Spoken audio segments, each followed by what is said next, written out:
नमस्कार दोस्तों, स्वागत है आपका हमारे YouTube channel your legal rights में। मैं हूं एडवोकेट विश्वनाथ चौधरी। दोस्तों, आज हम बात करेंगे क्रिमिनल केस की प्रोसीडिंग किस तरह चलती है।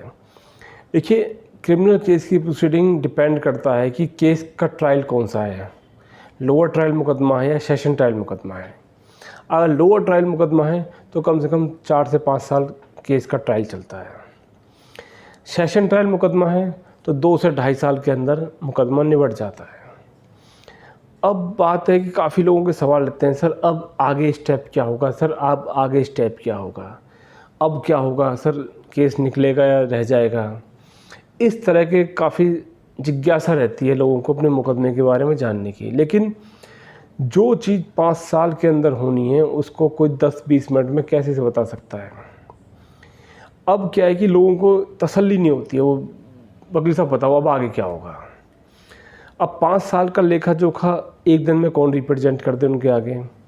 उसके बाद अब जो केस है, अगर 2 पार्टियों का मुकदमा चल रहा है या क्रिमिनल केस है, सिविल केस है, अब जो केस है ना उनका, वो एक दंगल की तरह है। मान लीजिए अगर एक केस का जो पैरोकार है उसका हल्का है, एक का मुकदमा ठीक ठाक है, डॉक्यूमेंट के साथ है, लेकिन कब हल्का पहलवान को मौका मिल जाए बड़े पहलवान को पटकने का, तो यही चीज़ें हैं मुकदमे के अंदर। कब दूसरी पार्टी ऐसी गलती कर जाए जो आपको मौका मिल जाए उस चीज़ का फ़ायदा उठाने का। कभी कभी आप हारा हुआ केस जीत जाते हैं कि सामने वाला क्या गलती कर जाए। ऐसा सिविल केसों में देखा जाता है कि सामने वाला ऐसी छोटी सी गलती कर देता है जिसका अच्छा स्ट्रॉन्ग केस होता है और उसी चीज़ पे अपना मुकदमा हार जाता है।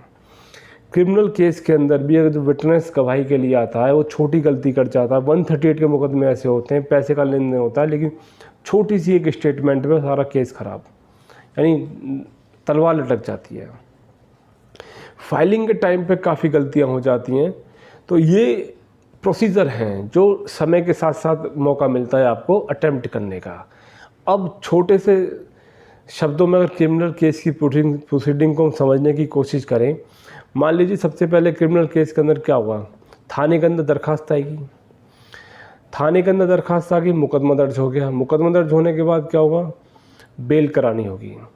अब बेल नॉन बेलेबल सेक्शन भी हो सकता है, बेलेबल भी हो सकता है। अगर नॉन बेलेबल सेक्शन हुआ तो आपको जेल जाना पड़ सकता है, बेलेबल सेक्शन हुआ तो आपकी फर्स्ट डे ही साथ के साथ जमानत हो जाएगी। जमानत हो गई। अब जमानत होने के बाद क्या होगा, अब जब जैसे जमानत हो जाती है, जब तक मुलजिम जेल में है तब तक क्लाइंट के दिमाग में बस एक चीज़ आती है, सर बाहर कैसे आएगा।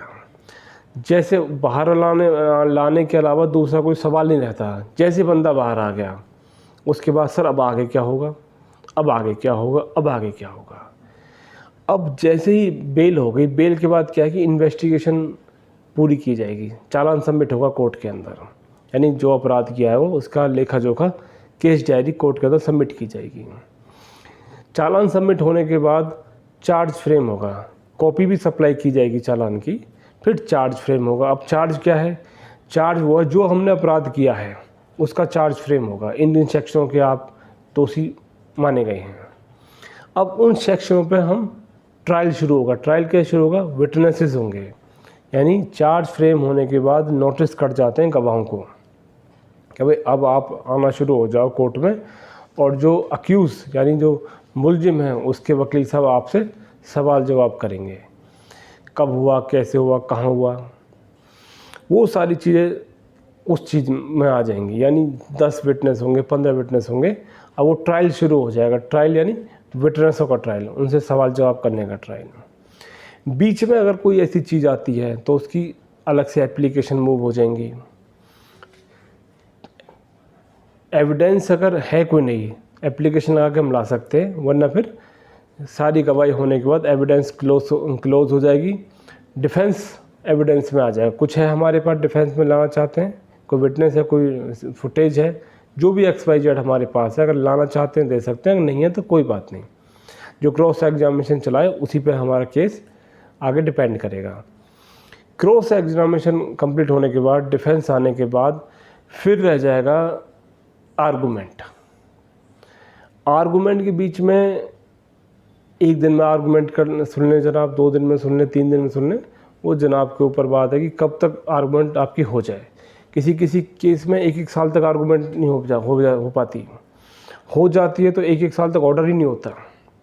आर्गूमेंट के बाद ऑर्डर, आपका केस डिसमिस हो गया है, अलाउड हो गया है, यानी सजा हो गई या बरी हो गई।